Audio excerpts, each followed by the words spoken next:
بسم اللہ الرحمن الرحیم۔ ناظرین گرامی، آپ دیکھ رہے ہیں پروگرام جادو جنات۔ جس طرح سے بہت سے پہلے پروگرام آپ نے دیکھے ہیں جس میں جادو جنات کے حوالے سے، نظر بد کے حوالے سے بات چیت ہوئی ہے، آج ہمارے پاس اسٹوڈیو میں ایک نئے مہمان روحانی معالج ہیں، حافظ محمد ادریس صاحب۔ وہ تشریف لائے ہیں۔ انشاءاللہ آج بھی اسی حوالے سے بات چیت ہوگی کہ جنات کا جو حملہ ہوتا ہے وہ کس طرح ہوتا ہے، یہ ساری تفصیلی بات چیت ہوگی، مختلف سوالات ہوں گے۔ تو آپ پروگرام کے ساتھ مکمل جڑے رہیں تاکہ آپ کو اس کی مکمل معلومات حاصل ہو سکیں۔ سب سے پہلے جی بہت شکریہ آپ نے اپنا قیمتی وقت دیا ہے القمہ ٹی وی کے لیے، اللہ آپ کو جزائے خیر دے۔ آمین۔ تو اب صاحب گزارش یہ ہے کہ کیا جنات انسان پر عاشق ہو جاتے ہیں؟ السلام علیکم ورحمۃ اللہ وبرکاتہ۔ الحمدللہ رب العالمین، اللہم صلی علی محمد وعلی آل محمد۔ محترم قمر صاحب، آپ کا بہت بہت شکریہ۔ جی، جنات جو ہیں یہ انسان کے اوپر عاشق ہو جاتے ہیں۔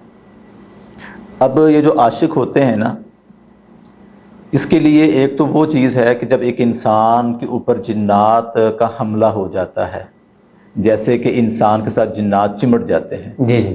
اب یہاں پر بعض لوگ اس پر بھی انکار کرتے ہیں کہ جنات انسان کے وجود میں داخل نہیں ہو سکتے، جبکہ یہ انکار حدیث کا انکار ہے، یہ انکار قرآن کا انکار ہے۔ رسول کائنات صلی اللہ علیہ وآلہ وسلم نے فرمایا، مسند احمد ترمذی کے اندر یہ روایت موجود ہے کہ انسان جن جو ہے وہ انسان کے جسم میں اس طرح گردش کر سکتا ہے جس طرح خون گردش کرتا ہے، جی ان کا داخل ہو سکتا ہے۔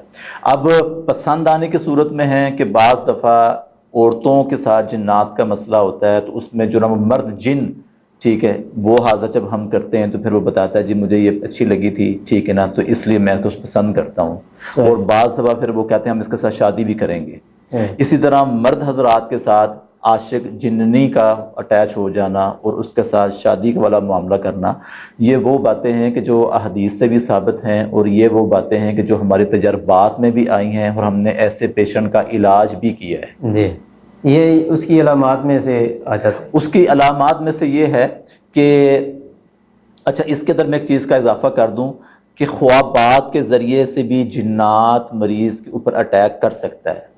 خوابات کے ذریعے سے بھی جنات مریض کے جسم کے اندر داخل ہو سکتا ہے، صحیح، ٹھیک ہے، اور وہ خوابات کے ذریعے سے مریض کے اندر جنات عاشق کی علامات بھی میں آپ کے سامنے بیان کر دیتا ہوں۔ پہلے تو یہ ہے کہ عام روٹین میں اگر کسی کے ساتھ جنات کا مسئلہ ہوتا ہے تو اس کو وہ دورے والی کیفیت بنتی ہے، یا بعض دفعہ بہت فحش قسم کے خوابات آنا شروع ہو جاتے ہیں، جسم کے اوپر نشان پڑنا شروع ہو جاتے ہیں، ٹھیک ہے، اور بعض دفعہ وہ ریئل محسوس کر رہا ہوتا ہے کہ جیسے ایک پردے والا میاں بیوی کا معاملہ ہوتا ہے، وہ معاملہ کر رہا ہے، جبکہ اگر ہم دیکھیں تو وہ شادی شدہ نہیں ہوتا، ٹھیک ہے۔ تو پھر جب اس مریض کے اوپر پڑھائی کی جاتی ہے تو پھر وہ جب چیز حاضر ہوتی ہے تو پھر پتہ چلتا ہے کہ جی یہ فلاں رستے سے گزر رہا تھا، مجھے یہ پسند آیا تو اور میں اس کے ساتھ اٹیچ ہو گیا۔ اب یہ پسند آیا، اٹیچ ہو گیا، اس کی سب سے بڑی جو ہے ایک بات، اگر اس بندے نے یا اس ہماری بہن نے صبح و شام کے اذکار کیے ہوتے تو پھر وہ اس کے ساتھ اٹیچمنٹ نہیں ہو سکتی تھی، کیونکہ اس کی گارنٹی اللہ کے نبی صلی اللہ علیہ وسلم نے دے دی ہے۔ تو یہ لاپرواہی یا کوتاہی سمجھ لیں کہ اس کی بنیاد کے اوپر یہ جنات ہمارے ساتھ اٹیچ ہو سکتے ہیں۔ پھر اسی طرح خوابات کے ذریعے بھی ہوتا ہے کہ اس کے اندر بھی مریض یہی چیز دیکھتا ہے۔ پھر خصوصاً وہ وقت جب بچیوں کی شادی کا ہوتا ہے یا لڑکے کی شادیوں کا ہوتا ہے، 20 22 24 سال کی عمر میں، پھر اس وقت جا کر ان کی طبیعت ڈسٹرب ہوتی ہے، رشتے نہیں ہو رہے ہوتے، ٹھیک ہے، تو تنہائی پسند کرتے ہیں، یا بعض دفعہ ایسا ہوتا ہے کہ وہ طلب کر رہے ہوتے ہیں کہ ہماری شادی ہو، لیکن جیسے ہی کوئی رشتہ آتا ہے تو اس وقت ان کی طبیعت خراب ہو جاتی ہے، پھر وہ چیخو پکار کرتے ہیں، انکار کر دیتے ہیں، جیسے ہی وہ رشتے کا انکار کرتے ہیں پھر ان کی طلب شروع ہو جاتی ہے۔ تو یہ چند علامات ہیں جو کہ عاشق جنات کی میں نے آپ کے سامنے بیان کی۔ صحیح۔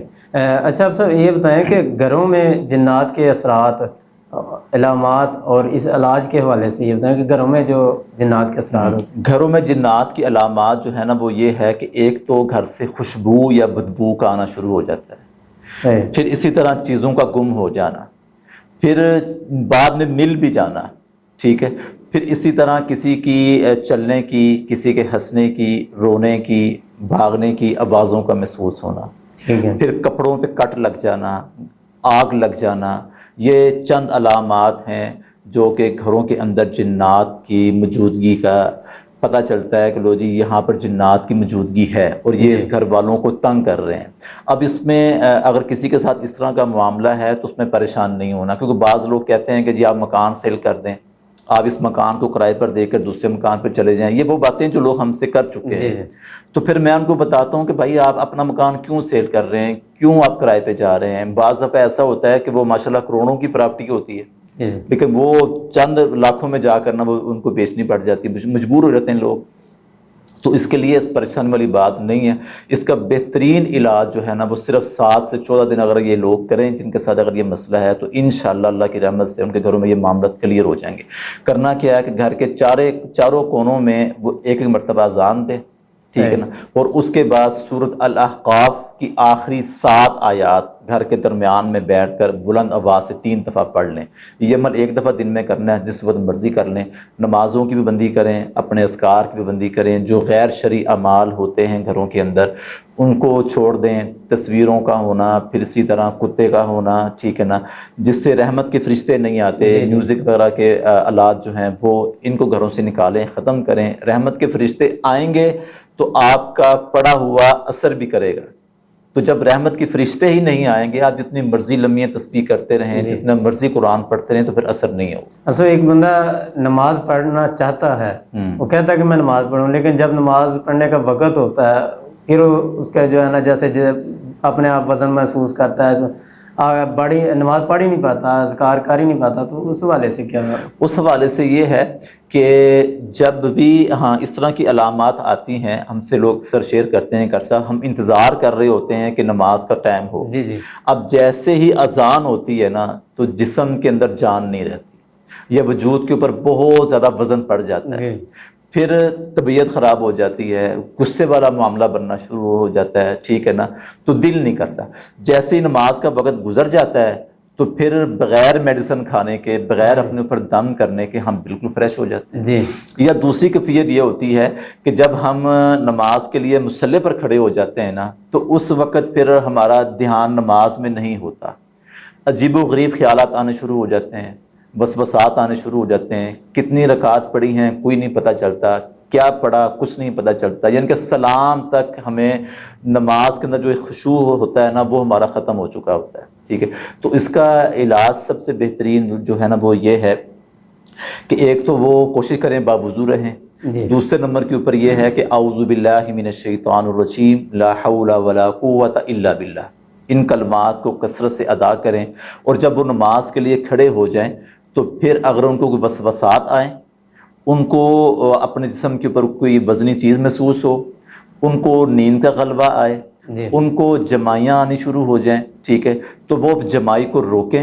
اور دوسرے نمبر کے اوپر یہ ہے کہ یہ وسوسات کی صورت میں، وزن جسم کے اوپر پڑ رہا ہو اس جی صورت میں، مختلف خیالات کی صورت میں، اپنے بائیں کندھے کی طرف وہ ہلکا سا تھتکار کے یہ دعا پڑھیں، اعوذ باللہ من خنزب۔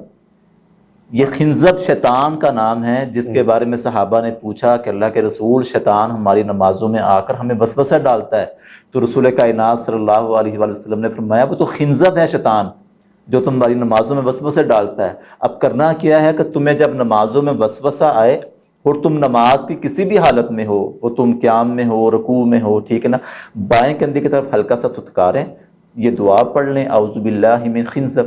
اس عمل کو آپ 2 دفعہ، 5 دفعہ، 10 دفعہ بھی کریں گے تو آپ کی نماز میں کوئی خلل نہیں پڑے گا۔ چند دفعہ آپ یہ کریں گے عمل تو انشاءاللہ اللہ کی رحمت سے آپ کی نماز بہترین ہو جائے گی، یہ خیالات، یہ وسوسات، یہ دباؤ سب ختم ہو جائے گا۔ پہلے دھتکارنا بعد میں ہاں جی، پہلے بائیں طرف تھتکار لیں ہلکا سا، اس کے بعد یہ دعا پڑھ لیں۔ ٹھیک۔ اچھا سر یہ بتائیں کہ جادو جنات جو ہے کیا ان سے زیادہ بھی کوئی خطرناک بیماری ہو سکتی ہے؟ جی بالکل، لیکن ہمارے معاشرے میں تو اس وقت جادو جنات کو تو بہت زیادہ ایک سمجھ لیں کہ شہرت مل رہی ہے جی جی کہ وہ جو بالکل۔ علاج کرنے والے ہیں ان کے پاس آپ چلے جائیں تو پھر ان کے پاس صرف جادو جنات کے سوا کچھ بھی نہیں ہے۔ جی جبکہ اگر ہم دیکھیں حدیث رسول کو تو رسول کائنات صلی اللہ علیہ وآلہ وسلم نے فرمایا کہ میری امت کی اکثریت جو اموات ہے نا وہ نظر بد کی وجہ سے ہوگی، پھر اسی طرح آپ صلی اللہ علیہ وآلہ وسلم نے فرمایا کہ العین الحق، نظر کا لگنا حق ہے۔ پھر اسی طرح آپ صلی اللہ علیہ وآلہ وسلم نے فرمایا کہ اگر کوئی چیز تقدیر سے سبقت لے جاتی تو پھر وہ نظر ہوتی ہے۔ پھر اسی طرح رسول کائنات صلی اللہ علیہ وآلہ وسلم نے فرمایا کہ نظر بد کی وجہ سے انسان قبر کے اندر اور اونٹ ہنڈیا کے اندر داخل ہو جاتا ہے۔ جادو کے بارے میں نہیں کہا، جنات کے بارے میں نہیں کہا، یہ بیماریاں ہیں، ہم ان کا انکار نہیں کرتے، لیکن اصل مسئلہ یہ ہے کہ ہم نے مریض کو چیک کر کے سمجھنا ہے، دیکھنا ہے۔ یہ معالج کی ذمہ داری ہے کہ وہ ڈائریکٹلی اس کے اوپر جادو جنات کے القابات نہ ڈال دے، مور نہ لگا دے کہ وہ بیچارہ آگے آپ کے پاس پریشان آیا ہے، اوپر سے آپ نے بھی اس کو جادو جنات کا کہہ دیا ہے، وہ مزید پریشان ہو گیا۔ اب وہ اسی سوچ میں ہے، اسی پریشانی میں ہے۔ اب ہوتا کیا ہے کہ جب وہ 2 4 5 دفعہ کسی کے پاس جاتا ہے، اس کا مسئلہ حل نہیں ہوتا تو اس کے ذہن میں یہ بات بیٹھی ہوئی ہے کہ میرے اوپر جادو جنات کا اثر ہے۔ پھر وہ بیچارہ کبھی دوسرے کے پاس جاتا ہے، کبھی تیسرے کے پاس جاتا ہے۔ تو ان سے سب سے زیادہ خطرناک بیماری میں نے جیسے آپ کے سامنے چند حدیثیں بیان کی ہیں، وہ نظر بد ہے، ٹھیک ہے؟ تو یہ سب سے زیادہ خطرناک بیماری ہے، اور اس بیماری کی میں ایک علامت صرف اپنے مریضوں کو بھی بتاتا ہوتا ہوں، بلکہ جو میرے مریض ہیں وہ نظر بد کے معالج ہیں، میں کہتا ہوں کہ اپنا علاج آپ خود کریں۔ صحیح۔ اچانک کوئی بھی آپ کو تکلیف آ جائے، ٹھیک ہے، تو وہ فوراً سمجھ جائیں کہ نظر لگ گئی ہے۔ اب اس تکلیف کو دیکھتے ہوئے آپ نے میڈیکل کی طرف تو آپ نے جانا ہے، ڈاکٹر کو چیک تو آپ نے کروانا ہے، لیکن اس سے پہلے آپ تھوڑا سا اگر علاج گھر میں کر لیں تو ہو سکتا ہے کہ آپ کو ڈاکٹر کے پاس جانے کی ضرورت نہ پڑے۔ اگر آپ جائیں بھی تو پھر 1 آدھے دن کی میڈیسن کھانے سے آپ کا وہ مسئلہ کلیئر ہو جائے۔ تو اچانک جب آپ سمجھیں کہ رات ہم بالکل ٹھیک سوئے ہوئے تھے تو صبح کے ٹائم اچانک جو ہے نا وہ بخار آ گیا، ٹھیک ہے، دورہ پڑ گیا، کوئی بھی کیفیت بن سکتی ہے، کیونکہ نظر بد کی علامات جادو جنات سے زیادہ ہیں، ٹھیک ہے؟ یعنی کہ آپ کے سامنے میں اس طرح مثال دیتا ہوں کہ 3 پیشنٹ ہوں، جس کے اوپر کنفرم ہو کہ ایک کے اوپر جنات ہے، اور دوسرے کے اوپر کنفرم ہے کہ نظر ہے، اور تیسرے کے اوپر کنفرم ہے کہ جادو ہے، لیکن جب ہم اس کی علامات کو اور اس پیشنٹ کی کیفیت کو دیکھیں گے نا، تو جو نظر والا مریض ہوگا ایسے لگتا ہے جیسے اس کے اوپر کئی جنات کے اثرات ہیں، اور سب سے زیادہ، اور پتنی کتنا اس کے اوپر جو ہے نا وہ بڑا جادو کر دیا گیا ہے، جبکہ حقیقت میں دیکھتے ہیں تو وہ اس کو نظر لگی ہوتی ہے، ٹھیک ہے؟ بہت سے پیشنٹ ہمارے پاس آتے ہیں۔ میں صاحب آپ کے سامنے صرف ایک واقعہ رکھتا ہوں۔ ایک بھائی میرے پاس آیا تو انہوں نے کہا کہ جی ڈاکٹر صاحب، والدہ نے کہا کہ آپ گھر آئیں تو ابو کی طبیعت ٹھیک نہیں ہے۔ میں ان کے ساتھ چل پڑا، میں نے ان سے رستے میں پوچھا، میں نے کہا یار ہوا کیا ہے؟ کہہ رہے جی وہ رات اسلام آباد سے گھر پہنچے ہیں، ہم پوری فیملی بیٹھے ہوئے تھے، کھانا وغیرہ کھایا، گفتگو وغیرہ کرتے رہے، والد صاحب بالکل ٹھیک تھے۔ 2 بجے کے قریب نا ہم اپنے اپنے روم میں چلے گئے سونے کے لیے۔ تھوڑی دیر گزری ہے تو والدہ نے آواز دی، ہمیں بلایا اور کہا کہ آپ کے والد صاحب کو فالج کا اٹیک ہو گیا۔ ہم نے ان کو اٹھایا، ہاسپٹل لے گئے۔ اب یہ کیا ہے کہ اچانک، ٹھیک ہے، اب جب میں گیا ہوں تو وہ ان کے والد صاحب بیڈ کے اوپر لیٹے ہوئے تھے اور دائیں سائڈ ان کے فالج تھی۔ وہ جب میں نے الحمدللہ ان کو دم کیا اللہ کی رحمت سے، وہ اسی ٹائم میں اٹھ کے بیٹھ گئے۔ نظر کا اثر لگا ہوا تھا ان کے اوپر، فالج نہیں تھا، فالج نہیں تھا، نظر تھا، نظر کی وجہ سے وہ بیماری لگی۔ اب بیماری کوئی بھی بن سکتی ہے، اس کو آپ نے نام ہی دینا ہے نا کہ جی یہ فالج ہو گیا، یہ اٹیک ہو گیا، ٹھیک ہے نا، یہ دماغ کا مسئلہ بن گیا، تو کوئی بھی آپ نام دے دیں، پیچھے بیس ہم نے دیکھنی ہے وہ کیا ہے، وہ ہے نظر۔ الحمدللہ ان کا میں نے علاج کیا، ڈاکٹروں نے 3 مہینے کی ریسٹ دی ہوئی تھی، وہ ویسے پاکستان سے باہر کام کرتے ہیں، ٹھیک ہے، 3 مہینے کی ڈاکٹروں نے ریسٹ دی ہوئی تھی، ٹھیک ہے۔ الحمدللہ 1 ماہ کے بعد وہ بندہ باہر دوبارہ دوسرے ملک میں اپنے جاب کے لیے کام پہ چلا گیا۔ کہاں 3 مہینے، میڈیسن بھی بچ گئی، اس کے اخراجات بھی بچ گئے، وہ جو ریسٹ کا ٹائم دیا تھا وہ بھی الحمدللہ بچ گیا، وہ میڈیسن وغیرہ نہیں انہوں نے ضرورت ہی نہیں پڑی اس کی، ٹھیک ہے نا، اور اللہ نے ان کو شفا دے دی۔ تو یہ ہے سب سے بڑی علامات۔ اسی طرح بعض دفعہ ہوتا ہے چھوٹے بچے کھیل رہے ہوتے ہیں، اچانک بخار آ جاتا ہے، موومنٹ شروع ہو جاتی ہے، پیٹ خراب ہو جاتا ہے، ٹھیک ہے نا، پھر اسی طرح بچہ جو ہے نا وہ فیڈ کر رہا ہوتا ہے، اچانک فیڈ کرنا چھوڑ دیتا ہے، پھر وہ ہماری مائیں بہنیں بیٹیاں فیڈ دے رہی ہوتی ہیں، اچانک فیڈ آنا بند ہو جاتا ہے۔ تو یہ سب نظر بد کی وجہ سے ہے، ٹھیک ہے۔ اس کو جادو کے ساتھ، جنات کے ساتھ منسلک کرنا یہ میں عقل مندی نہیں سمجھتا۔ یہ ان معالجین کو چاہیے کہ وہ پہلے اس کے بارے میں سمجھیں، پھر اس کے بعد جو پیشنٹ آپ کے سامنے آتا ہے اس کی بیماری کی تشخیص کر کے اس کو حوصلہ دیں، اس کو تسلی دیں کہ یار کوئی مسئلہ نہیں ہے، ڈاکٹر کے پاس بھی تو ہم جاتے ہیں نا، تو ڈاکٹر ہمیں ڈراتا نہیں ہے، ہمیں تسلی دیتا ہے۔ تو یہ اس کی علامات ہے۔ اب اس کا سمپل سا علاج کیا ہے وہ بھی حدیث کے اندر موجود ہے۔ سب سے پہلے جس کے ساتھ مسئلہ بنا ہے اس کے گھر کا دوسرا فرد، اب بالفرض اگر کسی بچے کو مسئلہ بنا ہے تو ماں یا باپ دونوں میں سے کوئی ایک، جس طرح نماز کے لیے وضو کیا جاتا ہے اسی طرح وہ وضو کریں، وہ وضو والا پانی خالی برتن میں جمع کر لیں، پھر اس کے بعد وہ پانی بچے کے جسم پر بہائیں، پھر دوسرے پانی سے نہلا دیں، اور سورۃ فلق اور سورۃ ناس اس کی تعداد بنا لیں 7 دفعہ 11 دفعہ، یا خود ہی تعداد بنا لیں یا اس کو کھلا پڑھ کے بچے کو صبح شام دم کریں، انشاءاللہ 2 سے 3 دن کے اندر جو ہے نا وہ بچہ ٹھیک ہو جائے گا۔ اچھا، اب سب سے زیادہ جو آپ علاج کرتے ہیں تو آپ کے پاس مریض کون سے آتے ہیں؟ جی ہمارے پاس جب مریض آتے ہیں نا تو اس میں پہلی بات تو یہ ہے کہ مریض دوسرے لوگوں سے گھوم کر آئے ہوتے ہیں، دوسرے معالجین سے، اور ان کے ذہن کے اندر یہ بات ہوتی ہے کہ ہمارے اوپر جادو جنات کے اثرات، وہ جب ہمارے پاس آتے ہیں تو ان کا پہلا سوال ہی یہ ہوتا ہے کہ صاحب ہمارے اوپر جادو کر دیا کسی نے، ذرا چیک کر لیں۔ میں نے کہا آپ کو کس نے کہہ دیا آپ کے اوپر جادو کر دیا؟ جی ہم فلاں کے پاس بھی گئے ہیں، فلاں کے پاس بھی گئے، اور جب میں ان کو چیک کرتا ہوں تو وہ نظر لگی ہوتی ہے۔ یہ میرا الحمدللہ 14-15 سال کا تجربہ ہے کہ 95% جو لوگ ہیں نا یہ نظر بد کا شکار ہیں۔ اس کی وجہ کیا ہے؟ اس کی وجہ یہ ہے کہ میں ابھی آپ کو کل کا ایک واقعہ بتاؤں کہ ایک بہن اپنے عزیزہ تھی ان کے بچے کو لے کر آئی، تو وہ بات بتانے لگی کہ یہ اتنا موٹا تھا، ماشاءاللہ خوبصورت تھا، ماشاءاللہ نہیں اس نے کہا، خوبصورت تھا۔ میں نے کہا دیکھیں یہی الفاظ ہیں کہ آپ بچے کی تعریف تو کر رہی ہیں لیکن آپ نے ماشاءاللہ نہیں کہا۔ یہ تربیت دی گئی ہمیں اللہ کے رسول نے کہ جب تمہیں کوئی چیز اچھی لگتی ہے، پیاری لگتی ہے، تم اس کو برکت کی دعا دو، ماشاءاللہ کہو، بارک اللہ کہو۔ اس سے فائدہ یہ ہوگا کہ شیطان جو ہے نا وہ اس کے وجود کو ضرب نہیں لگا سکے گا۔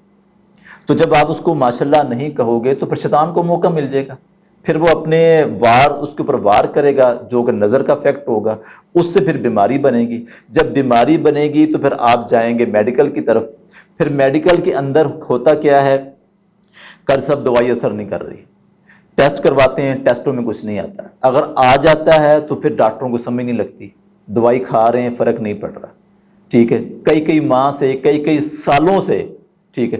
پھر اگر وہ کسی روحانی معالج کے پاس چلے جائیں، اگر تو الحمدللہ کوئی نظر کو سمجھ جائے تو ٹھیک ہے، نہیں تو پھر اکثر جو ہے نا پھر وہ جادو جنات کے اس کے اوپر معاملات کو ڈال دیتے ہیں کہ بھئی اس کے ساتھ جادو کا معاملہ ہے۔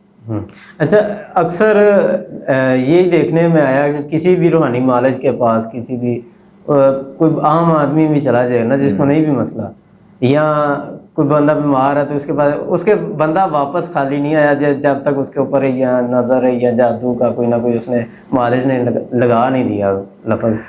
ہاں جی آپ کی بات بالکل ٹھیک ہے، لیکن یہ تو آنے والے کے اوپر ڈپینڈ کرتا ہے نا، جو آیا ہے اور پھر اس کے بعد جو معالج ہے جس نے چیک کیا، یہ اس کے اوپر ڈپینڈ کرتا ہے کہ وہ کیا کر رہا ہے۔ میں سمجھتا ہوں کہ یہ ہمارا جو ایک پیشہ ہے یہ دین کا کام کرنے والا پیشہ ہے، تبلیغ کرنے والا پیشہ ہے، لوگوں کو غیر شرعی رستوں سے، لوگوں کو غیر شرعی اعمال سے آگاہ کرنے کا رستہ ہے کہ بھئی یہ کام غلط ہے، اس میں اللہ کے رسول کی ناراضگی ہے، اللہ کی ناراضگی ہے، جبکہ ہمارے سامنے قرآن موجود ہے، حدیث موجود ہے، رسول کائنات صلی اللہ علیہ وسلم کے دور کے اندر یہ واقعات ہوئے، آپ نے علاج کیا، صحابہ نے علاج کیا، تابعین نے علاج کیا۔ ہم کتابوں کو اگر ہم پڑھتے ہیں، بخاری کی حدیث رسول کو اگر ہم پڑھتے ہیں تو ہمیں یہ چیز مل جاتی ہے۔ پھر اگر ہم صحابہ کی سیرت کو پڑھتے ہیں، تابعین کی سیرت کو پڑھتے ہیں، محدثین کی سیرت کو پڑھتے ہیں، ائمہ کی سیرت کو پڑھتے ہیں تو پتہ چلتا ہے کہ وہ علاج کرنے والے لوگ تھے، ان کے پاس لوگ آیا کرتے تھے۔ تو علاج کے لیے لوگ تو آیا کرتے ہیں لیکن ہر ایک کو یہ کہہ دینا، یہ تو اب میں اس کے بارے میں کچھ کہہ نہیں سکتا۔ آپ کے پاس کبھی ایسا ہوا ہو کہ آپ کے پاس کوئی بندہ آیا تو آپ نے اس کو کہا نہیں بھائی تمہارا نظر بد کا بھی مسئلہ نہیں ہے، تمہارا کوئی اور مسئلہ نہیں ہے، آپ ٹھیک ہو؟ جی الحمدللہ بہت سے لوگ ہمارے پاس آئے ہیں ایسے کہ جن کا مائنڈ یہ تھا کہ ہمارے ساتھ کچھ نہ کچھ ایشوز ہیں، لیکن جب الحمدللہ میں نے ان کو چیک کیا ہے تو پھر میں نے ان کو بتا دیا کہ جی آپ کے ساتھ کوئی مسئلہ نہیں ہے۔ پھر میں آگے ان کو بتاتا ہوں کہ میری بہن یا میرے بھائی آپ کو کسی کے پاس جانے کی ضرورت نہیں ہے، آپ بالکل کلیئر ہیں، بس اپنی نمازوں کی پابندی کریں اور اپنے اذکار کی پابندی کریں، زیادہ مسئلہ ہو ہم پڑھائی بتا دیتے ہیں۔ جیسے کہ ایک بہن میرے پاس آئی، شادی شدہ تھی، کافی ٹائم گزر چکا تھا اور وہ اولاد نہیں تھی تو وہ کسی نے ان کو جو نا وہ جادو جنات کے ساتھ اٹیچ کر دیا کہ جی آپ کے اوپر تو جادو ہو گیا، بندش کی ہوئی ہے، عمل نہیں ہو سکتا۔ وہ جب میرے پاس آئی تو پھر جب میں نے ان کو چیک کیا تو چیک کرنے کے بعد پھر میں نے ان کو بتایا کہ جی آپ کے اوپر کوئی مسئلہ نہیں ہے، آپ الحمدللہ کلیئر ہیں۔ پھر ساتھ میں نے یہ بھی بتا دیا کہ میری بہن آپ کو ایک مشورہ یہ دے رہا ہوں کہ آپ نے کسی کے پاس بھی نہیں جانا۔ صحیح۔ اگر آپ کسی کے پاس جائیں گی تو وہ یقیناً آپ کے ساتھ جادو والا معاملہ جو ہے نا وہ ڈال دیں گے، ٹھیک ہے۔ پھر اسی طرح کے واقعہ میں آپ کو بتاؤں، ہمارے گھر کے سامنے بالکل، میں گھر سے باہر تھا تو انہوں نے مجھے فون کیا کہ جی ہماری بچی کو جو ہے نا وہ دورہ پڑ گیا ہے، تو آپ آئیں تو آپ آ کر دیکھیں۔ میں آیا، میں نے آ کے چیک کیا تو کوئی مسئلہ نہیں تھا، جبکہ ہمارے قریب بھی ایک وہ ہیں بزرگ، وہ کرتے ہیں، تو مجھ سے پہلے انہوں نے ان کو بلایا تھا، تو انہوں نے کہا کہ جی اس کے ساتھ وہ جنات کی فوج ہے تو یہ میرے بس میں نہیں ہے، میں نہیں کر سکتا۔ وہ یہ الفاظ کہہ کر چلے گئے۔ اب سوال یہ ہے کہ اگر بالفرض یہ معاملہ ہے بھی، مان لیا جی آپ کی بات، تو پھر آپ کیوں نہیں کر سکتے؟ آپ کے پاس طاقت تو کوئی نہیں ہے، لیکن قرآن طاقت ہے، حدیث طاقت ہے، دعا کے اندر طاقت ہے، اذکار کے اندر طاقت ہے۔ میں لوگوں کو کہتا ہوں کہ یار میں کیا ہوں، میں کچھ بھی نہیں ہوں، وجود میرا نہیں ہے، زبان میری نہیں ہے، کلام میرا نہیں ہے، سب کچھ تو اللہ کا دیا ہوا ہے، ٹھیک ہے نا۔ اور اس کلام سے بڑھ کر کائنات کے اندر کوئی پاورفل چیز بھی نہیں ہے، تو پاورفل چیز میرے پاس ہو اور میں کہوں کہ یار یہ میرے بس میں نہیں ہے، اور الحمدللہ آج تک میں نے کبھی کسی کو نہیں کہا، چاہے وہ مریض کے ساتھ ہندو جنات کا مسئلہ ہو، یہاں تک کہ الحمدللہ غیر مسلموں کا بھی میں نے الحمدللہ علاج کیا ہے، لیکن کیا اللہ کی رحمت سے، میں کبھی پیچھے نہیں ہٹا۔ تو وہ پھر میں نے جب ان کو چیک کیا تو انہوں نے جب مجھے بتایا کہ جی وہ یہ کیا کر گئے ہیں، تو پھر میں نے ان کو سمجھایا، میں نے کہا آپ کی مہربانی ہے، اس کے ساتھ کوئی مسئلہ نہیں ہے، الفاظ ہے نا زبان سے میں بھی نکال سکتا ہوں، لیکن آپ میرے کہنے کے اوپر ایک دفعہ آپ ہاسپٹل لے جائیں۔ جی۔ وہ جب ہاسپٹل لے کر گئے تو وہ پتہ چلا کہ اس کے دماغی مسئلہ ہے، اس کا آپریٹ ہوا۔ میں نے کہا کہاں ہے، شادی شدہ، وہ اس کی بچی کی شادی بھی ہوگی، اللہ نے اولاد سے بھی نواز دیا، ٹھیک ہے۔ میں نے کہا اب بتائیں وہ جنات کی فوج کہاں ہے؟ تو اس طرح کے ہمارے پاس اکثر لوگ آتے ہیں۔ اچھا، اٹھرا کا جو مسئلہ ہے، حمل کا بار بار نہ ہونا، اس کا بھی کوئی جنات کے یا جادو کے اثرات؟ جی، یہ جو اٹھرا جو ہے نا، یہ تو میں سمجھتا ہوں کہ یہ بیماری ہی جناتی ہے۔ اچھا۔ ہاں جی، جنات کا اٹیچمنٹ ہوتا ہے ایسی بچیوں کے ساتھ، ٹھیک ہے، شادی سے پہلے، جس کی وجہ سے ان کے ساتھ یہ معاملات بنتے ہیں۔ بہت سی اس کے اندر پردے والی باتیں ہیں، ٹھیک ہے۔ تو بہرحال اس میں یہی ہوتا ہے کہ یا تو حمل ٹھہرتا نہیں ہے، یا اگر حمل ٹھہرتا ہے تو پھر مس کیریج ہو جاتا ہے۔ اور ہمارے سامنے ایسے بھی پیشنٹ آئے ہیں کہ وہ بتاتے ہیں کہ ڈاکٹر صاحب آج ہم گئے ہیں ہاسپٹل، انہوں نے کہا جی بچہ اوکے ہے، ماں بھی اوکے ہے، ٹھیک ہے، آپ 2 دن کے بعد آ جائیں، ہم اس کی ڈلیوری کر دیتے ہیں، ٹھیک ہے نا۔ لیکن وہ 2 دن تو بڑی دور چلے جاتے ہیں، وہ اگلے دن شام کو یا 1 دن پہلے جو ہے نا وہ معاملہ ختم ہو جاتا ہے۔ تو پھر جب وہ مریض ہمارے پاس آتے ہیں، جب ہم چیک کرتے ہیں تو پھر پتہ چلتا ہے کہ اس کے ساتھ یہ معاملات ہیں۔ اور یہ ہمارے پاس ہزاروں پیشنٹ اس طرح کے آ چکے ہیں جن کے ساتھ یہ معاملات تھا، اور الحمدللہ قرآن و سنت کی روشنی میں ہی ان کا علاج کیا گیا ہے، اور آج الحمدللہ اللہ تعالیٰ نے ان کو علاج جیسی نعمتوں سے نوازا ہوا۔ تو کیا کوئی تعویذ وغیرہ آپ کوئی علاج کے لیے دیتے ہیں، یا دم کرتے ہیں، کڑھائی دیتے ہیں، کیا ہے آپ کا طریقہ علاج کیا ہے؟ جی، ہمارا طریقہ علاج جو ہے نا وہ الحمدللہ مکمل قرآن و سنت کی روشنی میں ہے۔ ہماری طرف سے کوئی تعویذ نہیں ہوتا، کوئی چھلا کڑا دھاگا نہیں ہوتا، ٹھیک ہے۔ پھر اسی طرح بعض لوگ وہ منع کر دیتے ہیں کہ جی آپ نے بڑا گوشت نہیں کھانا، فوتگی والے گھر میں نہیں جانا، سودک والے گھر میں نہیں جانا۔ ہماری طرف سے کسی قسم کی پابندی نہیں ہے۔ ہم کہتے ہیں ہماری مائیں بہنیں بیٹیاں پردہ کریں، پردے کے اندر جہاں مرضی جا سکتے ہیں۔ علاج کے اندر کسی کا کسی کی طرف جانا نہ جانا یہ کوئی معنی نہیں ہے۔ باقی رہا ہمارا علاج جو ہے وہ الحمدللہ قرآن و سنت کی روشنی میں یہ ہوتا ہے کہ ہم کہتے ہیں جی آپ 5 ٹائم نماز کی پابندی کریں، صبح و شام کے اپنے اذکار کرنے ہیں، ٹھیک ہے نا۔ اور جو بیماری کے مطابق ہمیں جو احادیث رسول سے پڑھائی ملی ہوتی ہے، ٹھیک ہے نا، ہم سب سے پہلے اس کو دیکھتے ہیں کہ یار اس مرض کے اندر رسول کائنات صلی اللہ علیہ وآلہ وسلم کی حدیث مبارکہ کے اندر کیا کوئی دعائیں موجود ہیں، اس کو ہم تلاش کرتے ہیں۔ پھر ہم بتاتے ہیں کہ بھائی آپ نے یہ دعائیں جا کر پڑھنی ہیں، اور یہ قرآن کی آپ نے یہ صورت پڑھنی ہے، یا یہ آپ نے آیات کو پڑھنا ہے، ٹھیک ہے نا۔ اور اس کے علاوہ بیری کے پتوں سے نہانے کے لیے ہم مریض کو کہتے ہیں۔ یہ ہمارا سمپل سا علاج ہوتا ہے۔ صحیح، بہت شکریہ، اللہ آپ کو جزائے خیر دے۔ ناظرین گرامی، آپ نے دیکھا پروگرام، سنا ہوگا مکمل۔ جیسا کہ میں نے بہت سے سوالات کیے ہیں آپ صاحب سے اور انہوں نے جواب دیا، ہم کوشش کریں گے انشاءاللہ آئندہ بھی کسی پروگرام میں آپ سب کو دعوت دیں، تو یہ تسلسل آگے چلتا رہے گا۔ آپ یہ پروگرام کو آگے بھی شیئر کیا کریں لوگوں کے، تاکہ اصلاح کا ذریعہ بن سکے۔ لوگ جو مختلف فتنوں کے اندر کا شکار ہو رہے ہیں، مختلف قسم کے پریشانیاں لے کے غیر شرعی اعمال کرنے پہ مجبور ہو جاتے ہیں لوگ، ان کو بچایا جا سکے، اور جو قرآن و سنت کے مطابق علاج کرنے والے ہیں ان کی طرف لوگ رجوع کریں، ان کی رہنمائی ہو سکے تو آپ اس پروگرام کو زیادہ سے زیادہ شیئر کیجیے گا۔ تو اللہ آپ کو برکت دے، انشاءاللہ پھر ملاقات ہوگی آئندہ نئے پروگرام میں، تب تک کے لیے اللہ حافظ۔